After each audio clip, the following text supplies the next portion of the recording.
Salve, salve galera! Começa agora mais uma edição do Podcast, nosso programa sobre motociclismo esportivo em parceria com a Yamaha Racing Brasil. Eu, Carlos Costa, na companhia de Guilherme Longo, repórter do Motorsport.com, aqui nos nossos estúdios em São Paulo. E claro, sempre conosco, ele, Fausto Macieira, comentarista mundial de moto velocidade nos canais ESPN. Fausto, seja muito bem-vindo.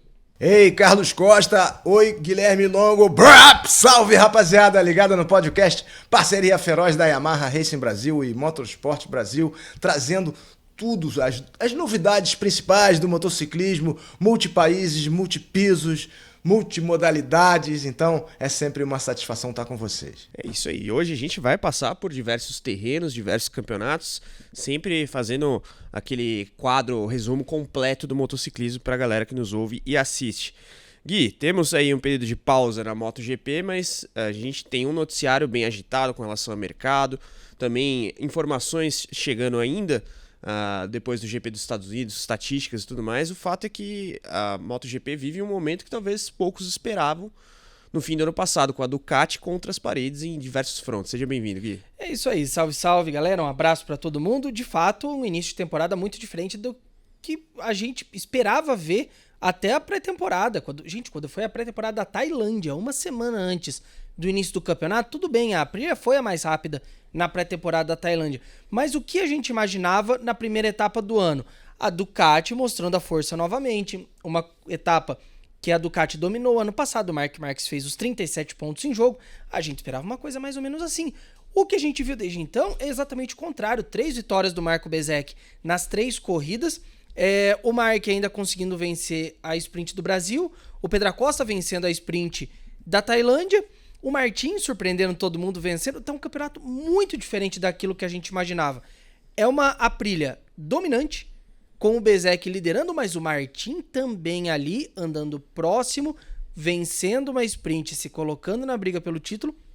Uma Ducati que tá bem aquém do que a gente esperava. A gente não contava em situação alguma que o Marques não fosse ser o melhor piloto da Ducati na classificação no momento, o que é o Fábio Di Giannantonio. E mesmo o Pedro Acosta conseguindo se manter ali na briga, apesar de tudo que a KTM viveu no ano passado. Situação de tabela, a gente tem agora Bezzecchi 81 pontos, Jorge Martin 77, portanto bem próximos. Sim. Já um pouco aquém o Pedro Acosta com 60. Di Giannantonio, citado aí, 50 pontos. O Marc Marquez é o quinto colocado com 45 tentos. Fausto Macieira, GP dos Estados Unidos gerou muito debate, a gente tratou disso aqui no podcast da semana passada, imediatamente pós-corrida em Austin, mas essa conjuntura da categoria está muito interessante e nos leva a crer que o campeonato como um todo vai ser bom, né? Pois é, o campeonato está surpreendente, né? Porque se a gente for considerar a pontuação do Texas, né? Quem mais pontuou? Jorge Martin, né? Fez 32 pontos de 37 possíveis. O Bezzecchi tomou um capote. O Bezzecchi foi quem mais caiu até agora, né? Ele tomou um tombo no sábado, venceu no domingo, fez 25 pontos de 37. Depois o Acosta fez 2 pontuações, foi muito bem, foi ao pódio, um pódio sem Ducati nos Estados Unidos, e fez 18 de 37 pontos, já menos da metade. Depois o Enea Bastianini, que foi a grande surpresa lá da corrida, né? Andou muito bem, né? Aí depois vai falar sobre o porquê, né? O Enea Bastianini fez 17 de 37 pontos. Depois, Alex Marques e Pecco Bagnaia fizeram 15 de 37 pontos. E o Di Giannantonio, 13 de 37 pontos. E aí entra o Marc Marquez com 11 de 37 pontos da quinta colocação que ele obteve, depois da punição, circunstancialmente e tudo mais. Porém, a Ducati acabou fora do pódio e o Marc acabou pontuando muito pouco. Ficou atrás do irmão, atrás do Di Giannantonio, atrás de vários outros pilotos, atrás do Enea Bastianini nesse GP, que era um GP considerado o reduto dele, né? Então, a situação continua nebulosa ainda para a gente ter uma tendência, né? É uma pena que não tenhamos o GP do Qatar, mas se a gente for olhar, não, o Marc Marquez está fragilizado, a gente já falou sobre isso aqui, está fragilizado. Mas, por exemplo, no ano passado, Qatar, Marc Marquez. Depois fomos para Jerez, Alex Marques. Depois, França, Zarco com Marc Marquez no pódio. Depois, na sequência, Catalunha, Marc Marquez P2 para o Alex Marques. Mugello, Marc Marquez. Hungria, Marc Marquez. Depois da Hungria, República Tcheca, Marc Marquez. Depois, Holanda, Marc Marquez. E depois, Alemanha, Marc Marquez. Então, daqui até a Alemanha, são pistas que no ano passado o Mark foi muito superior. Então ele tem essa chance de voltar. Não dá para dizer que ele deixou de ser o favorito. Continua sendo o favorito. Mas vimos que há falhas, há fendas na muralha do Marc Marques, que no ano passado não apareciam e depois a fase da Honda a gente não conta. Porém, há fendas na muralha do Marc Marques e a Aprilia está aproveitando todas essas fendas. A Ducati do Marc Marques já apresentou uma lateral, uma aleta lateral muito parecida com a Aprilia e uma rabeta parecida com a Aprilia e da KTM, e vão fazer provavelmente o duto o mais rápido possível para eles terem também alguma vantagem técnica, né? O momento é da Aprilia. A Aprilia lidera dobradinha, Jorge Martin empolgadíssimo por brigar pelo campeonato, e vamos ver o que vai acontecer nas próximas etapas, sendo que em Jerez deu Alex Marques no ano passado. O Fausto levantou algumas questões muito importantes aí, né? Questão de pontos perdidos. Bezzecchi perde pontos cruciais de duas sprints que ele cai. A sprint da Tailândia e a sprint de Austin. O Marques também perdeu muitos pontos. A gente falou isso no podcast pré-Goiânia ou pós-Goiânia, não lembro. Que o Marques, a posição natural dele no campeonato seria o segundo lugar, porque ele perde muitos pontos na Tailândia, né? Ele poderia ter feito muito mais. Então, isso dá uma mexida no campeonato. Mas, de fato, a gente tem uma Ducati que está bastante fragilizada. Muito disso eu acho que é a falta de direcionamento no desenvolvimento da moto desse ano. Porque você tem uma moto que, na verdade, é um grandíssimo Frankenstein. É uma mistura de 24 com 25, com 26. Então, para mim, parece que eles tentaram colar pontos que deram certo nas motos com algumas coisas novas, mas não pensaram muito na coesão do pacote. E isso está sendo a grande dificuldade até aqui.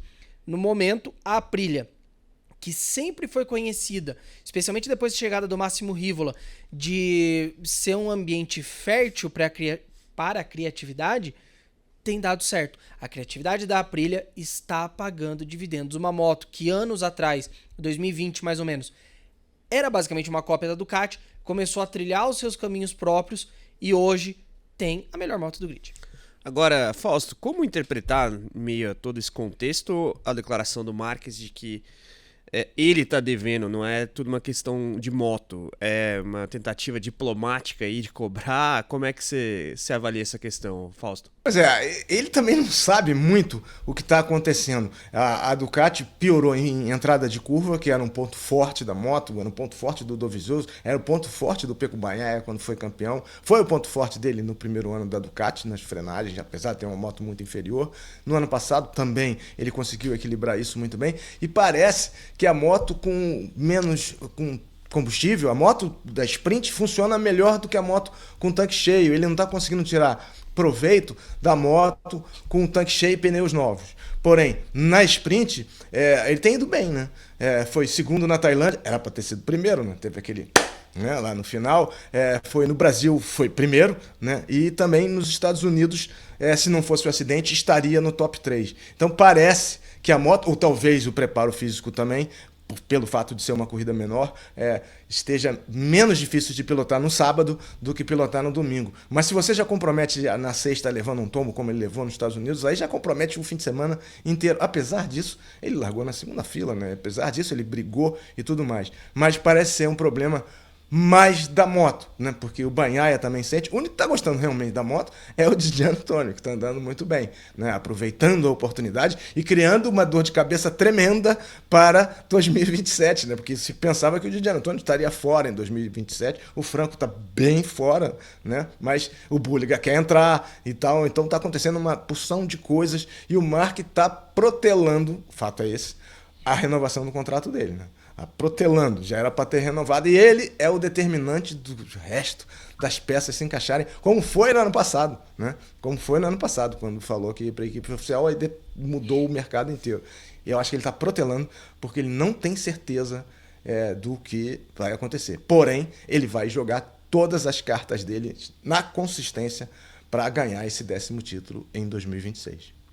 Agora, a questão do desempenho da Ducati, né, tem, claro, como sombra o regulamento do próximo ano, que muda tudo, mas se a gente fala do mercado de pilotos, o Marques é a bola da vez, sim, só que já temos outras movimentações ali, o Fausto citou Aldegger aliás, citou o Di Giannantonio e o Morbidelli. O Aldegger, por sua vez, já tem um acordo aí para ir para a VR46. Isso dá uma bagunçada toda ali no mercado.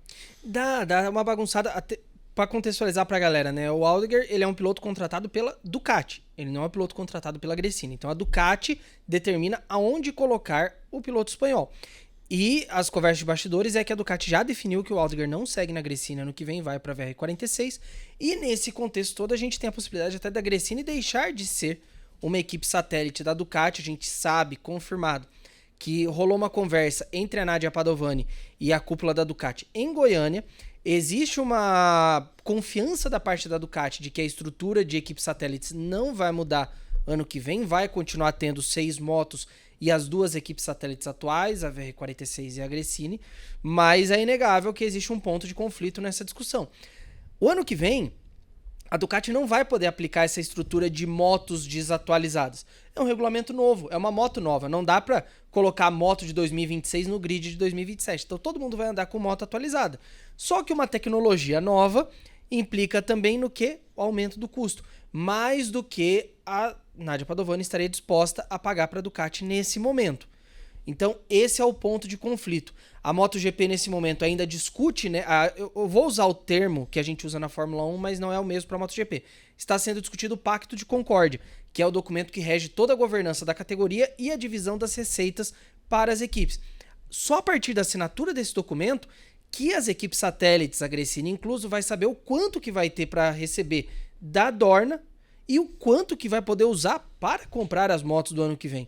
Então, esse é o ponto de conflito que a gente tem hoje dentro do mercado. Não é só o Marc Marquez segurando o mercado de pilotos. É a Gresini também no centro de uma questão que pode mexer muito com o mercado de equipes. Que a Honda, se a Gresini for para lá, volta a ter 6 motos. Volta não, né? Passa a ter 6 motos ano que vem. E assim, tem interrogação para tudo quanto é lado, né? Na Ducati oficial de fábrica vai ser, de fato, o Pedro Acosta, o Pecco Bagnaia vai para a Aprilia. Teve até notícia nesse sentido, né? De que já tá tudo alinhavado entre o Bagnaia e a Aprilia. 2+2. Fausto, tá bem dinâmico esse mercado aí. Pois é, né? O Guilherme falou do Pacto da Concórdia na Fórmula 1. Acho que na MotoGP é o Pacto da Discórdia. Ninguém concorda com nada, né? Então, assim, a Gresini e o Fermin Aldegger queriam permanecer juntos, porém a Ducati vetou. A Ducati vetou a permanência do Aldegger na Gresini, que, claro, ficou contrariada, né? Eles vão perder o Alex Marques, né? Provavelmente pré-contrato já assinado com a KTM. E vão perder o novato do ano, né? Então, aí eles flertaram com a Honda, mas eu acho que isso já ficou um pouco para trás, porque quem está flertando com a Honda agora é a Tech 3, é a do Gunther Steiner lá querendo virar Honda, né? E ameaçando, né? Ameaçando a KTM para ter um poder de barganha melhor. Tanto que o Maverick desistiu, o Maverick também que estava... É a discórdia total, né? Aí pegaram umas peças que eram para o Maverick desenvolver e deram para o Enéas.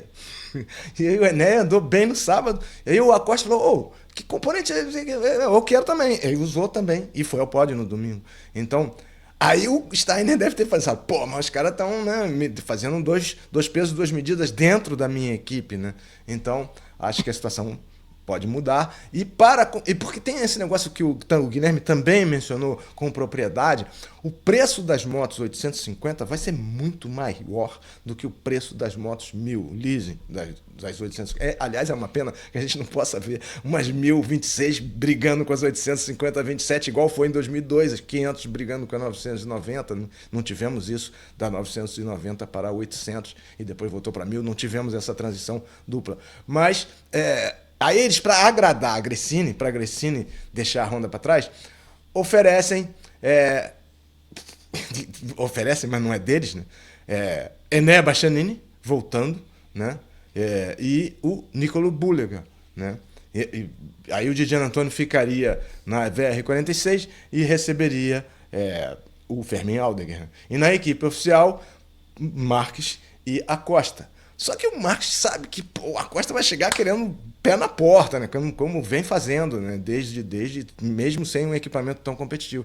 Então o Marques reluta em virar deixar de ser ele o algoz para ele ser a vítima, né? Dentro da garagem, numa convivência com um piloto muito mais novo e muito mais estimulado a se arriscar do que ele, com tantas sequelas. Então, é uma situação muito difícil, né? Então, o que vai acontecer aí, a gente não sabe. Porém, a Gresini pode receber de volta o Enea Bastianini, deixando a Tech 3, que pode deixar até de ser KTM.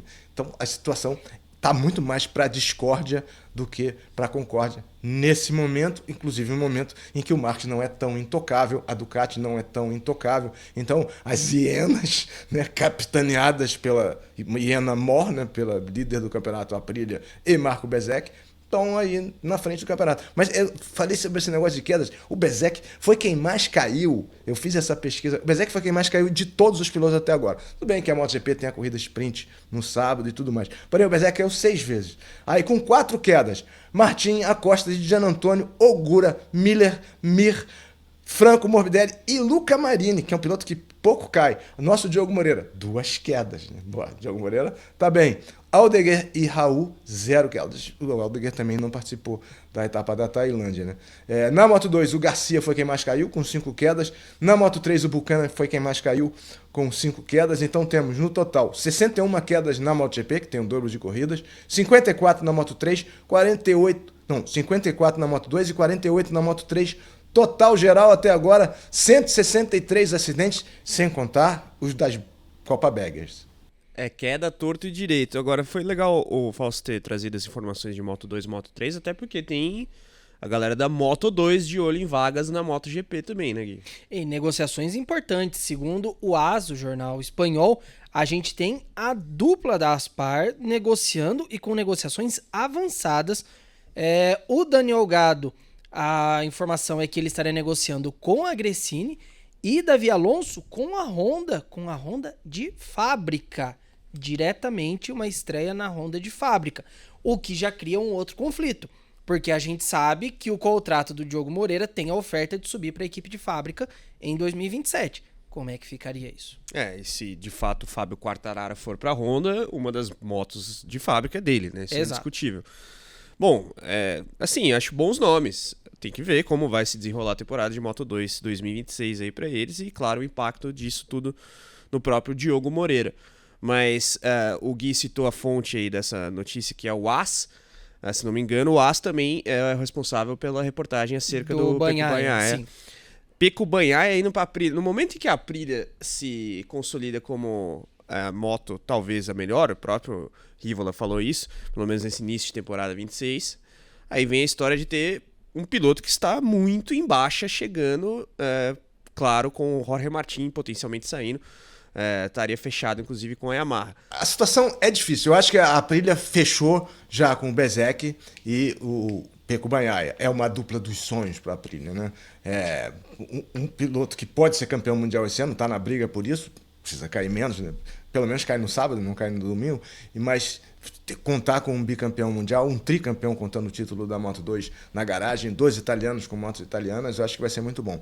Essa notícia aqui que o Gui trouxe do Gado ter sido oferecido para a Gresini realmente foi porque eles querem convencer a Gresini a permanecer como tentou se fazer com a Pramac, que também não deu muito certo, que a Pramac hoje é a Yamaha, né? Virar a equipe júnior. E compensando a inexperiência do Olgado, que vai ser barato, né? Como já o Alonso não vai ser barato, né? Eles vão colocar uma contrapartida do Enea Bastianini, mais ou menos o que eles querem fazer na equipe oficial, né? Com o Mark Marques e o Acosta, e também na equipe VR46 com o Di Giannantonio e o Aldegger, né? Então isso pode acontecer. Agora, sobre o contrato do Diogo, a gente supõe, né, que haja essa cláusula. Supõe, porque essas cláusulas são bastante misteriosas e difícil a gente saber com precisão o que prevê o contrato do Diogo. Quando saiu o contrato, se falava, não, segundo ano na equipe oficial e tal. Porém, se o Alonso chegar, não sei o que vai acontecer. O normal seria o Alonso chegar para a vaga do Diogo, né?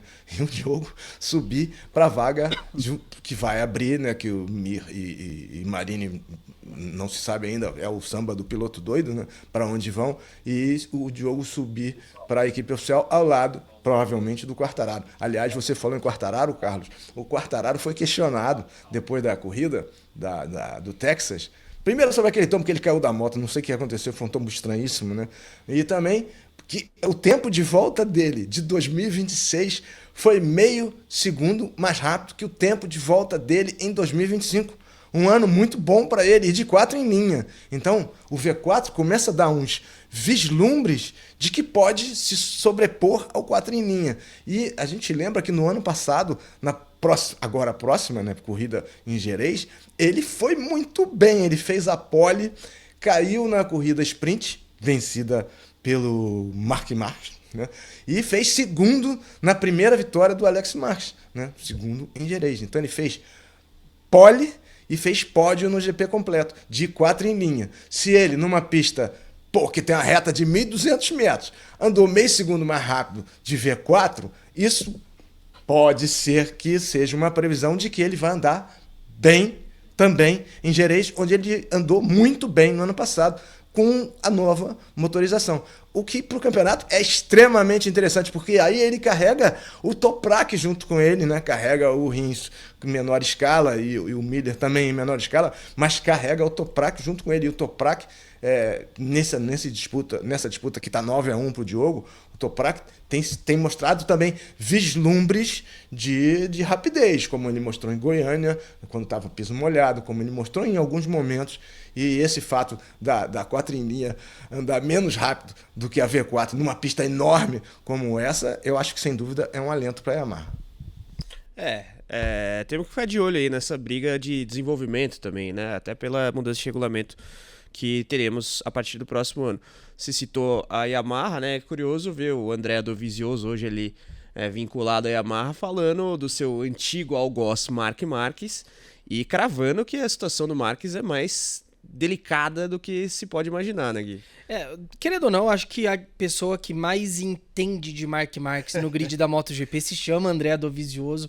É o cara que conseguiu bater de frente minimamente com o Marques no auge dele com a Honda. E ele fez essa análise, né? Olhando o Marques nessas 3 primeiras coisas, ele falou assim, a situação não é tão... Ele falou, Marc não é um piloto que reclama e nunca deu desculpas. Portanto, a verdade sobre como ele está e quantos problemas tem, especialmente para aqueles que não o apoiam, nunca foi muito valorizada. Mas a situação de Marc, na minha opinião, é muito mais grave do que parece.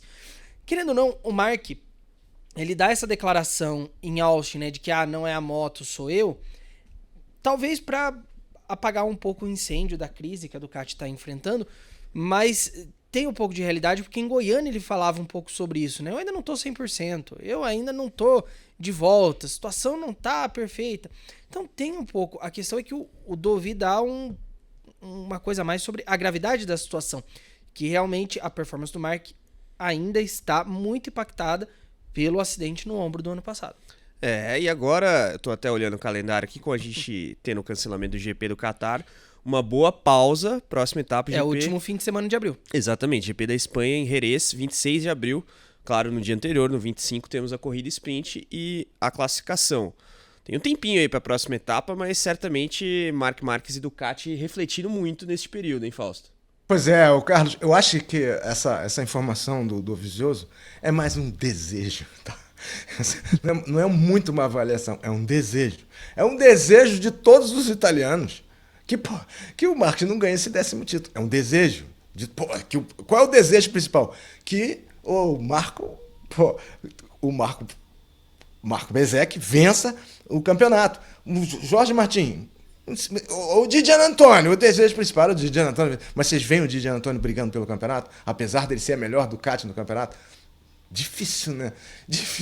Difícil projetar isso, né? Mas então eles sonham com a vitória do Marco Bezek, que é da gangue, da gangue não, da turma do Valentino, onde esteve esse fim de semana o Kimi Antonelli, né?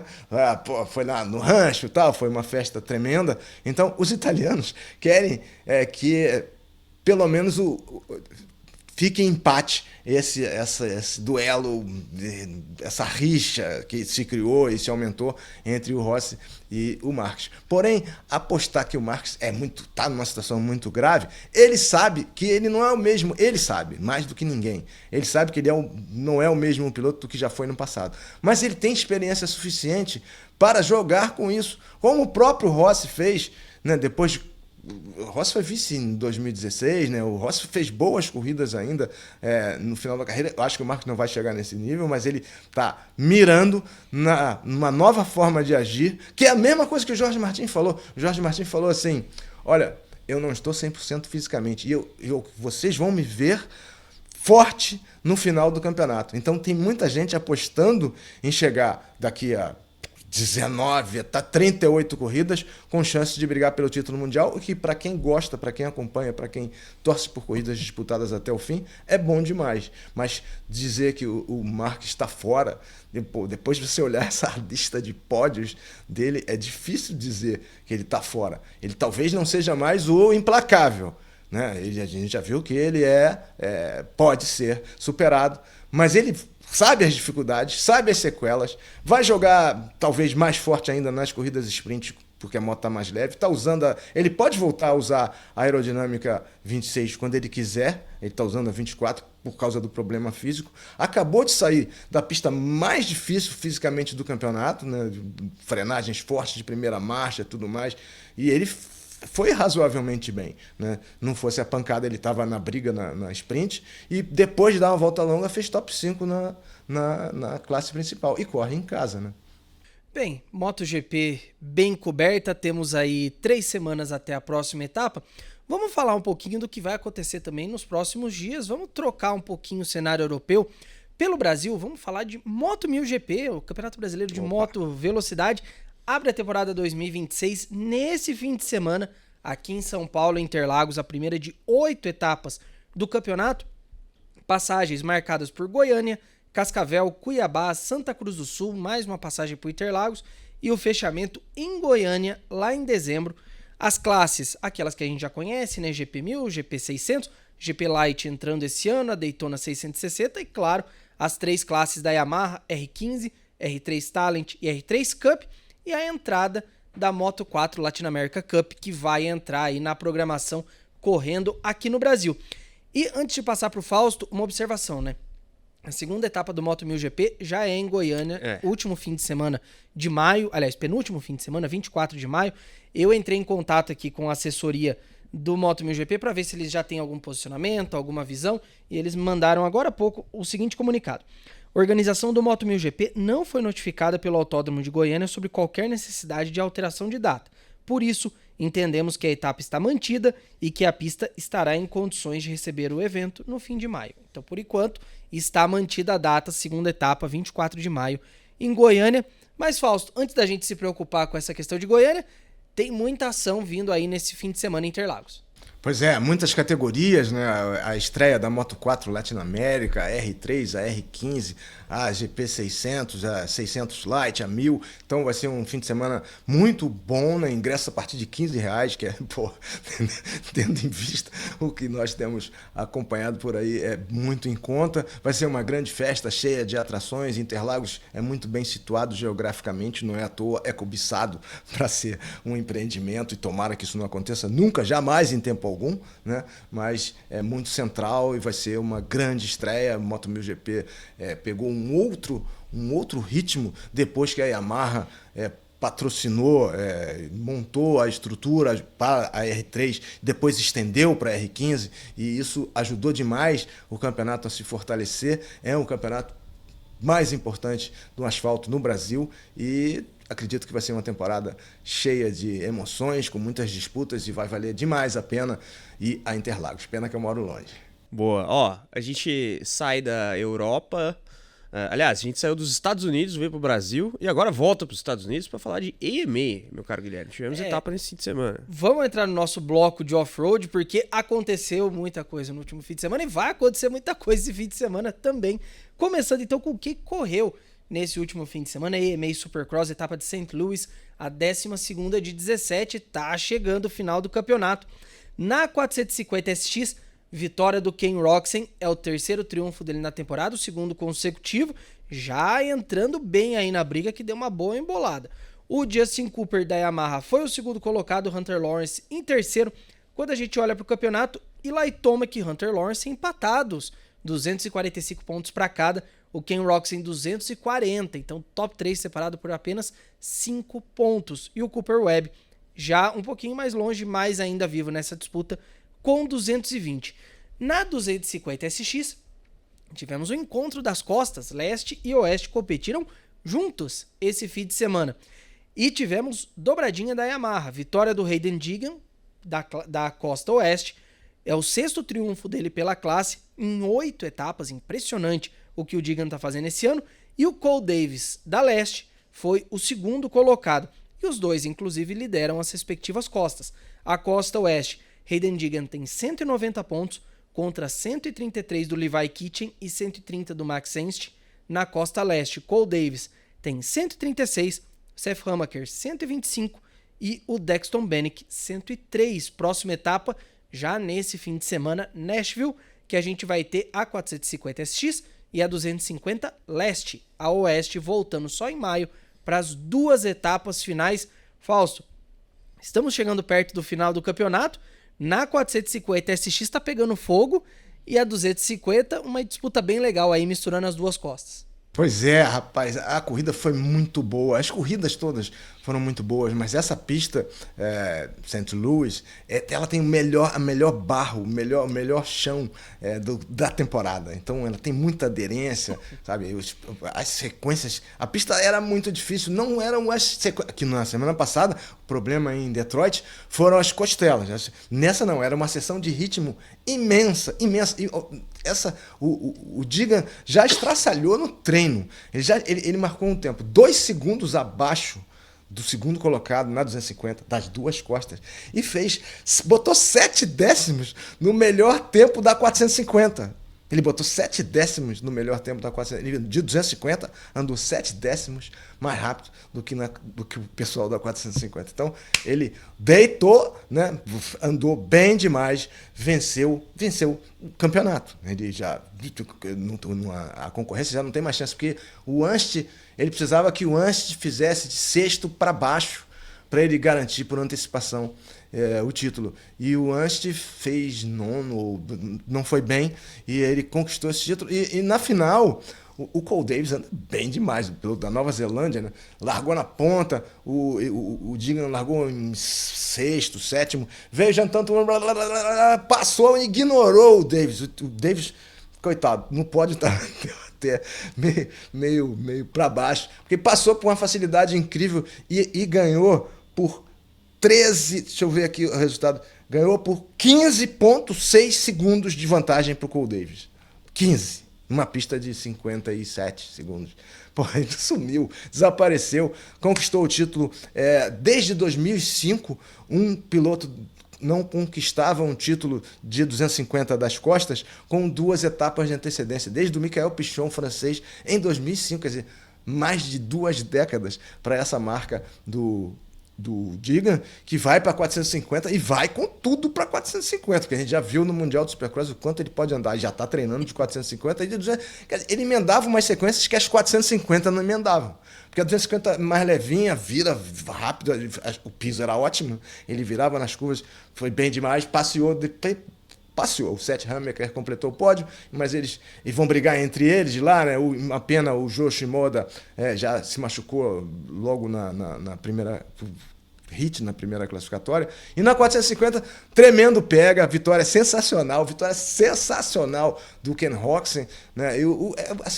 O Hunter Lawrence garantiu o 12º pódio, não está 100% fisicamente, tomou um tremendo capote nas costelas na semana passada, tem corrida todo fim de semana, os caras andam todo rachado o tempo todo, o irmão dele tá no estaleiro até o motocross, o irmão, que é o irmão que anda mais, mas o irmão que anda menos agora tá ali, fez um terceiro lugar, né? Ainda bem razoável, deixa eu ver aqui, Hunter e Prado, foi o Tomac.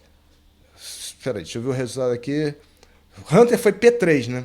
O segundo foi o Cooper, Justin Cooper. Não foi o Cooper Webb. Foi o Justin Cooper da Yamaha.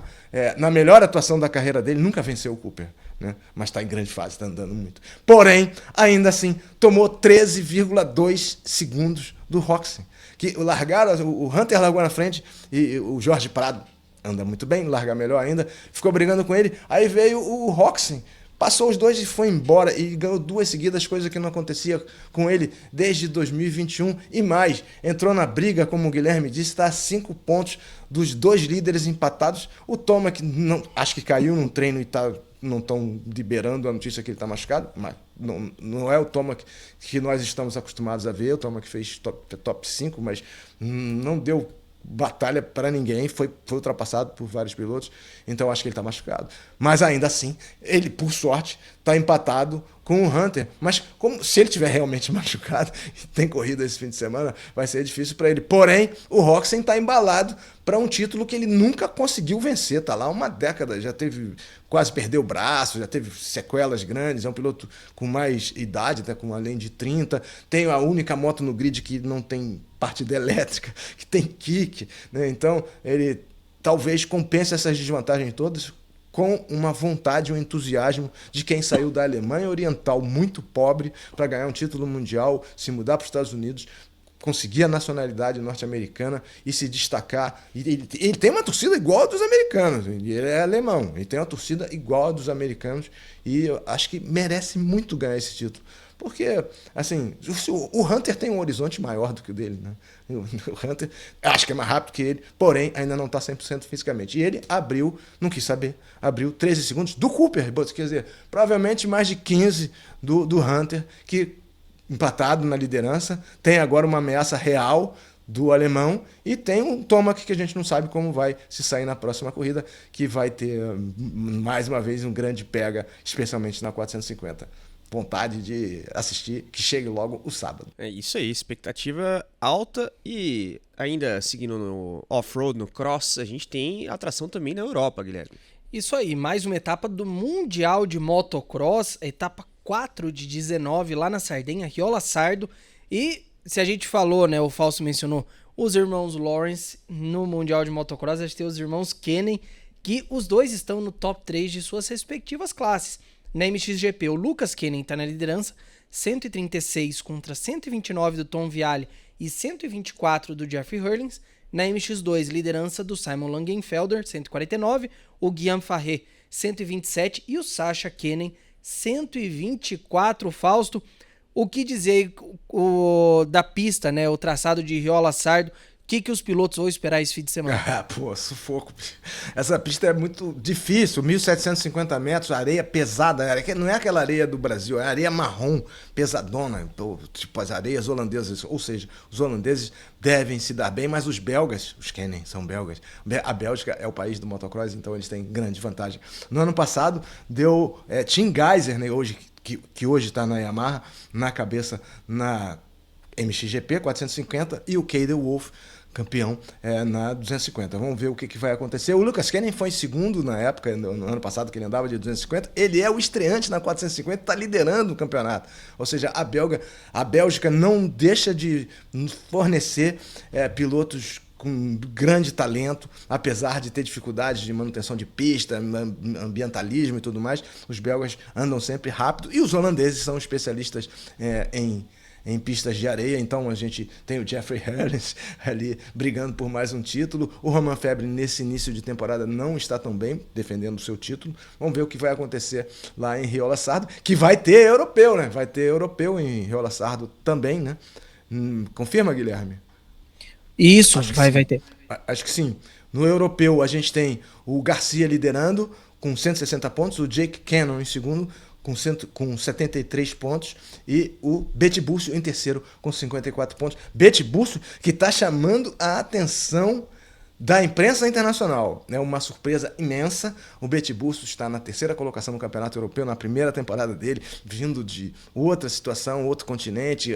O fato dele competir na Espanha está dando a ele uma base muito boa, e essa etapa vai ser na Espanha, com adversários que ele já conhece das pistas espanholas. A supervisão do Carlos Campano e do Alan Douglas também está sendo muito importante. Ele é um jovem talento, está chamando a atenção. Eu vi notícias sobre ele em páginas alemãs, inglesas, francesas, britânicas. Então, que bom para o Betibus, que bom para o motociclismo brasileiro ter um representante nos top 3 de um campeonato que é um dos mais fortes do mundo.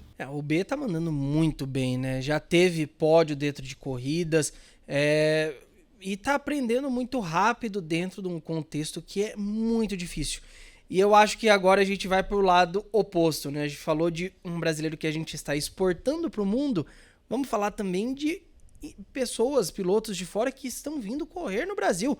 Afinal, não tem só a abertura do Brasileiro de Moto Velocidade nesse fim de semana, tem a abertura do Brasileiro de Motocross também, lá em Canelinha, Santa Catarina, abertura da temporada 2026, uma temporada de 10 etapas, que é realmente o Campeonato Brasileiro, passagens por Paraná, Mato Grosso, Tocantins, Goiás, Amazonas, Pernambuco, última etapa ainda a definir, ainda está aberto lá no calendário.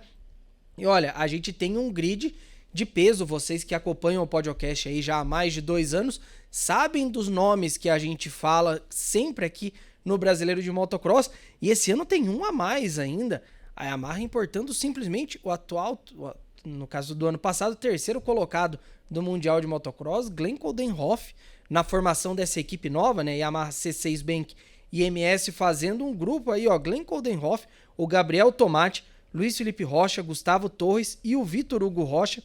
E a Yamaha também que está expandindo a participação dela no Brasileiro de Motocross. Falei de uma equipe, mas são 3 equipes Yamahas no grid esse ano. Tem a Yamaha Monster Geração com os nomes tradicionais, né? Fabinho Santos, Paulo Alberto e os estreantes, o Vitor Borba, o Salvador Pérez, que compete com o Betibúrcio lá no Espanhol de Motocross. E tem também a equipe 101 M78 Blue Crew, que é para os pilotos que estão saindo ali das categorias de base. E dentro da programação do Brasileiro de Motocross, a gente tem também a abertura da temporada 2026 da YZ 125 Blue Crew América Latina Cup. Fausto, Canelinha promete esse fim de semana muita ação. E eu acho, querido ou não, todo mundo de olho em Glenn Coldenhoff, como é que vai ser a estreia dele em solo brasileiro. Provavelmente a gente vai ver um grande pega entre o Glenn, Fabinho. O Rubini não está defendendo o título, mas temos pilotos também de outras equipes muito fortes. E a Yamaha tem uma premiação muito boa para o motocross, para várias categorias, mas no motocross, na MX1, R$4.000 de prêmio extra para o primeiro colocado, a MX2 é o mesmo tipo de premiação. E olha que coisa bacana, nas classes MX3, MX4, MX5 e MXF feminino, o prêmio, e na 85 também, e na Júnior também, R$4.500 para o primeiro colocado. Ou seja, nas meninas, na Mini 80, na Júnior, nas classes dos pilotos mais experientes, o prêmio é maior do que das classes principais. E na categoria YZ 125, temos 2.500 de prêmio. Tem prêmios até o 15º colocado em quase todas as categorias, incentivos através do programa de premiação Blue Crew. E isso vai ser realmente mais um estímulo para essa quantidade imensa de motos azuis que a gente vai ver no grid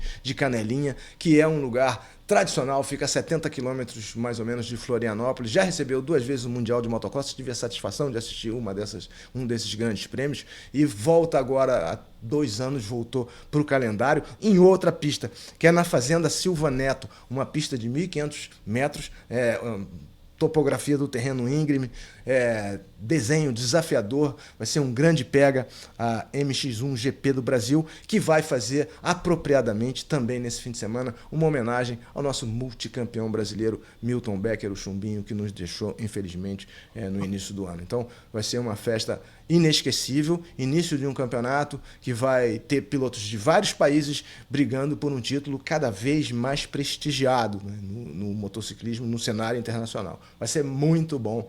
E eu vi a previsão do tempo, tem 20% de chance de chuva. Lá em Santa Catarina é meio úmido, né? Mas 20% de chance de chuva sexta, sábado e domingo, o que é muito bom, né? Que tem 80% de chance de não chover, não é isso, Carlos e Guilherme?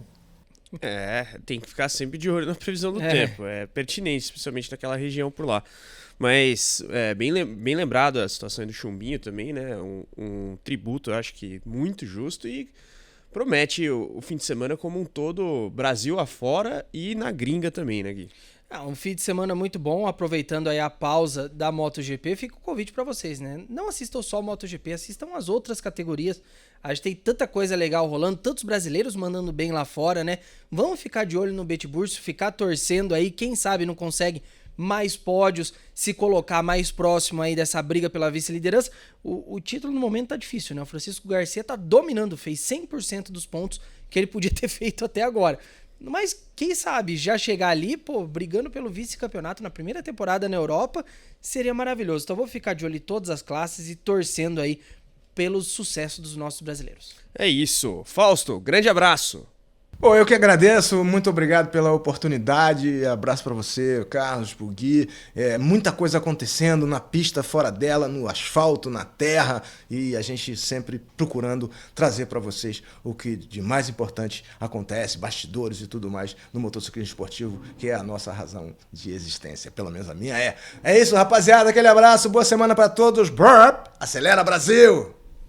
É isso, minha gente. Até a próxima. Segunda-feira a gente tem um encontro marcado aqui no Podcast. Um abraço. Tchau, tchau.